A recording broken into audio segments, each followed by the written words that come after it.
ہمارے چینل تبلیغ T V کو ضرور سبسکرائب کریں اور نئی اپڈیٹس کے لیے گھنٹی کے بٹن کو ضرور دبائیں۔ تو یاد رکھو یہ کائنات بھی ایک ریاست ہے اور اس کا مالک کون ہے؟ اللہ۔ اس کا بھی ایک بہت بڑا اصول ہے، وہ اصول ہے کہ میں ہر چیز پہ سمجھوتا کر لوں گا، لیکن انسان اگر میرا بن کے نہیں چلے گا تو مجھے تمہاری کوئی پرواہ۔ بولو بھائی، تم سب سے پہلے میرے ہو، باقیوں کے بعد میں۔ ما يفعل اللہ بکم لولا دعاؤکم ما يعبأ بکم ربی لولا دعاؤکم۔ اگر تم اللہ کو نہیں پکارو گے، اپنے آپ کو اللہ کا بندہ نہیں سمجھو گے، اپنے آپ کو اللہ کا غلام نہیں سمجھو گے، ما يعبأ بکم ربی، تو رب کو تمہاری کوئی پرواہ نہیں ہے۔ چاہے تم ترقی کرتے کرتے چاند اور مریخ کی حدود کو کراس کر لو، چاہے تم انسانیت کی خدمت کے نام پہ روز نت نئی چیزیں ایجاد کر لو، چاہے تم بہت بڑے سائنسدان بن جاؤ، بہت بڑے انجینئر بن جاؤ، بہت بڑا ٹرسٹ بنا کے کروڑوں غریبوں کو فری پھوکٹ میں کھانا کھلانا شروع کر دو، جب تک میری رضا کو سب کی رضا پر مقدم نہیں رکھو گے، میرے غلامی اختیار نہیں کرو گے، تمہاری کوئی نیکی قابل قبول نہیں ہے۔ یہ بہت بڑا فالٹ ہے انسانوں میں اس زمانے میں کہ مذہب کو زندگی میں لائے بغیر اچھا انسان بننا چاہتے ہیں۔ اللہ کا دعویٰ یہ ہے کہ جو میرے دین کو فالو نہیں کرے گا، دنیا کی نظر میں اچھا ہوگا، میری نظر میں وہ اچھا، بولو بھائی، نہیں ہے۔ اس کائنات میں بعض غیر مسلم ایسے گزرے ہیں جنہوں نے اچھائی کے ریکارڈ توڑ دیے، مگر اللہ نے ان کو بھی معاف، بولو بھائی، نہیں کیا۔ زمانہ جاہلیت میں ایک شاعر گزرا تھا، عرب کی جو شاعری تھی نا، عرب کی شاعری بڑی کمال کی شاعری ہے، اس سے عرب کے کلچر کا پتہ چلتا ہے۔ ایک شاعر گزرا ہے زمانے جاہلیت میں، اس کی شاعری میں انسانوں کی مثبت تعمیر بہت زیادہ ہے، یعنی پازیٹیو شاعری ہوتی ہے نا، کہ لوگوں کو سخاوت پہ لانا، لوگوں کو بہادری پہ اکسانا، رشتہ داری جوڑنے پر اکسانا، مظلوم کی مدد پر اکسانا۔ اللہ کی تعریف بھی بہت ہے اس کے کلام میں، ایسے اچھے اچھے لوگ بھی دنیا میں گزرے ہیں۔ غیر مسلم شاعر تھا مگر اتنا اچھا کہ ہمارے نبی صلی اللہ علیہ وسلم کو شاعری سے اگرچہ دلچسپی، بولو بھائی، نہیں تھی، مگر آپ صلی اللہ علیہ وسلم نے اس شاعر کا کلام سننا شروع کیا۔ صحابی نے بیان کیا، حدیث میں آتا ہے 100 سے زیادہ اشعار آپ صلی اللہ علیہ وسلم نے ایک مجلس میں اس کے سنے اور اس کی تعریف کی، فرمایا اگر یہ زندہ ہوتا کاد ان یسلم، تو امید تھی کہ یہ اسلام قبول، اتنی تعمیری سوچ والا آدمی ہے، اتنی اچھی سوچ والا آدمی ہے۔ بہت بڑی بدقسمتی کہ اتنی اچھی سوچ والا آدمی اسلام کی نعمت سے محروم ہو گیا۔ ابو طالب آپ صلی اللہ علیہ وسلم کے چچا، عرب ان کو کردار کے لحاظ سے بہت اچھا کہا کرتے تھے۔ کیریکٹر میں ابو طالب کے کسی نے کبھی انگلی، بولو بھائی، نہیں اٹھائی۔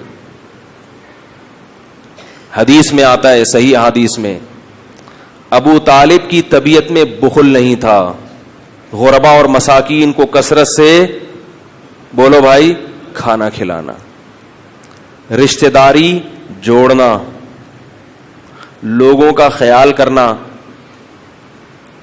جب آپ صلی اللہ علیہ وسلم نے نبوت کا دعویٰ کیا، پوری قوم آپ کے خلاف ہو گئی، ابو طالب نے آپ کا ساتھ، بولو بھائی، نہیں چھوڑا۔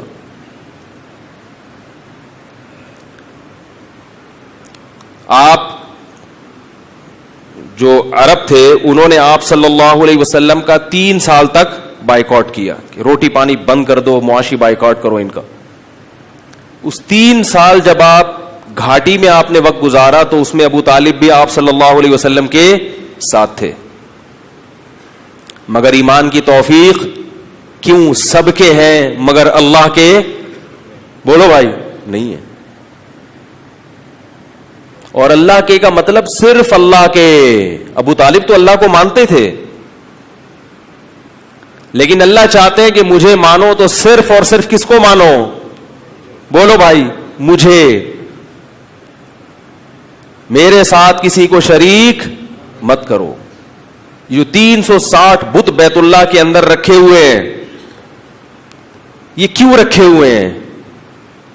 یاد رکھیے ابو طالب یا دیگر مشرکین مکہ وہ یہ نہیں کہتے تھے کہ یہ بت بھی اللہ ہیں.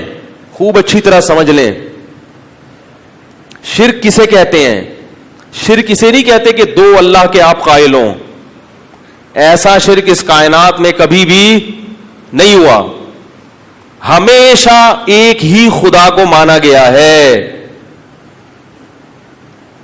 ہمیشہ جب بھی قرآن میں آتا ہے وَلَئِن سَأَلْتَهُم مَّنْ خَلَقَ السَّمَاوَاتِ وَالْأَرْضَ لَيَقُولُنَّ اللَّهُ, ان سے جب پوچھا جائے کہ کس نے آسمانوں اور زمین کو بنایا تو مشرکین کہتے ہیں کہ کس نے بنایا؟ اللہ نے بنایا. آج بھی جو مشرک ہے نا ان سے آپ پوچھیں کہ اس کائنات کا بنانے والا کون ہے تو وہ کیا کہیں گے؟ اللہ. ایک خدا ہے, کوئی گاڈ کہے گا اس کو, کوئی بھگوان کہے گا, کوئی اللہ کہے گا, لیکن مانتے کس کو ہے؟ ہندو بھی کس کو مانتا ہے کہ بنانے والا کون ہے؟ ایک. تو یہ جو شرک ہوا ہے نا, شرک یہ کس نوعیت کا ہوا ہے اس کو سمجھیں. شرک یہ ہوا ہے کہ اللہ نے سب کچھ بنایا, سارے اختیارات کس کے پاس ہیں؟ اللہ کے پاس ہیں, لیکن اللہ نے اپنی عطا سے فلاں کو بھی فلاں اختیار, بولو بھائی, دے دیا ہے. سارے نہیں, کچھ اختیار اللہ نے اس کو دے دیے ہیں, کچھ اس کو دے دیے ہیں. نہیں آ رہی بات. یہ والا جو بت ہے اس بت کو بھی نہیں دیے. یہ جو بزرگ کو اللہ تعالی نے مثلاً اولاد دینے کا اختیار دیا ہوا تھا, سمجھ رہے ہو؟ لہذا ان بزرگ کے مرنے کے بعد ان کے نام کی صورت بنا کے جب ان کے سامنے ہم جھکیں گے تو اللہ کی عطا سے یہ بزرگ بھی ہم کو, بولو بھائی, اولاد دے دیں گے. عین یہی شرک آج محمد صلی اللہ علیہ وسلم کی ذات کے ساتھ ہو رہا ہے. یہی شرک عین حضرت علی رضی اللہ تعالی عنہ کو مشکل کشا کہنے والے کر رہے ہیں. کہتے ہیں حضرت علی خود سے آپ کی مشکلات آسان نہیں کرتے, اللہ کی عطا سے آپ کی مشکلات, بولتے کیوں نہیں؟ یہ جو نوح علیہ السلام کے دور میں 5 بڑے بڑے بت تھے, ود, سوا, یغوث, یعوق, نصر, یہ اصل میں 5 بڑے بڑے بزرگان دین تھے, اللہ والے لوگ تھے. جب ان کی موت واقع ہوئی ہے تو لوگوں نے کہا یہ بڑے اللہ والے بزرگ ہیں, ان کے نام کی مورتی بنا کر ہم ان سے دعا مانگیں گے ان سے, دے گا کون؟ اللہ. نہیں آ رہی بات. اور بعض یہ کہتے تھے مانگیں گے ان سے, دیں گے یہ مگر اللہ کی عطا سے, کیونکہ اللہ نے ان کو اختیارات دیے ہوئے. ان دونوں قسموں کو شریعت نے کیا قرار دیا؟ شرک. کہ اللہ نے کسی کو کسی قسم کا اختیار, سارے اختیارات اللہ نے کس کے پاس رکھے ہیں؟ اپنے پاس.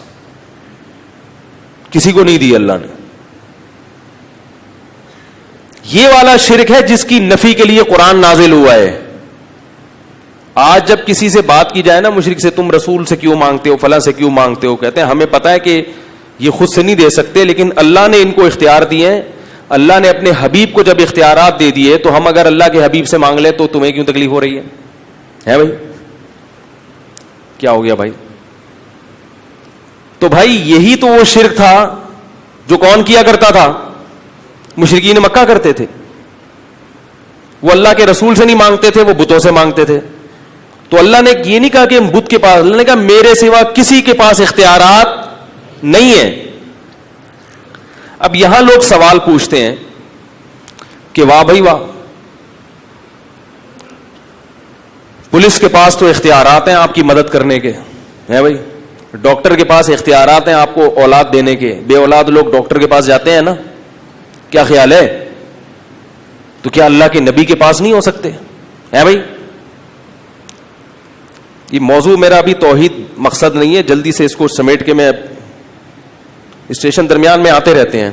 اصل میں ادھورا چھوڑ دو نا, پھر مجھے پتا ہے فیس بک پہ گالیاں آنا شروع ہو جاتی ہیں, برا بلا ابے اس کو, جب پولیس کے پاس اختیارات ہے تو نبی کے پاس کیوں نہیں ہے, یہ اس طرح کے آ جائیں گے. اصل تو میں آ رہا ہوں اب. تو بعض دفعہ ایسا ہوتا ہے نا کہ کہیں سے جا رہے ہیں تو راستے میں اسٹیشن اتنا اچھا لگا کہ چلو یہیں اتر جاؤ یار, کیا خیال ہے؟ ایسا بھی ہوتا ہے نا. تو یاد رکھو پولیس جو مدد کرتی ہے وہ اسباب کے تحت کرتی ہے. اسباب کے تحت تو سب کے پاس سب کچھ, ہر قسم کے اختیارات ہیں, اور وہ صرف نبی کے پاس نہیں ہیں اسباب والے. آپ خود مانتے ہیں کہ وہ کس کے پاس ہیں؟ پولیس کے پاس بھی ہیں. تو پھر پولیس سے معاذ اللہ, پھر پولیس کو, پھر تو پولیس کا مقام بھی بہت اونچا ہو گیا نا. آپ مانتے ہیں کہ پولیس کے پاس جس قسم کے اختیارات ہیں, ہم ان اختیارات کی بحث نہیں کر رہے. ایک ہوتا ہے لاجیکلی کوئی کام کرنا, میں آپ سے پانی مانگتا ہوں تو آپ جائیں گے نلکا کھولیں گے, یہ پوری سائنٹیفک لاجک ہے نا, پانی اوپر سے نیچے آئے گا. اور ایک میں آپ سے پانی مانگتا ہوں, آپ چھو منتر کر کے بولتے ہیں بس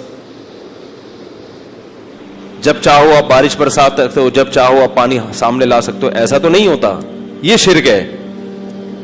ڈاکٹر سے جب آپ اولاد مانگتے ہیں تو اولاد نہیں مانگتے, اولاد کی دوا مانگتے ہیں کہ میرے اندر کوئی خرابی ہے, کوئی میڈیکلی کوئی پرابلم ہے, تو کوئی ایسا دوا بتاؤ کہ وہ میڈیکلی پرابلم کیا ہو جائے, حل ہو جائے.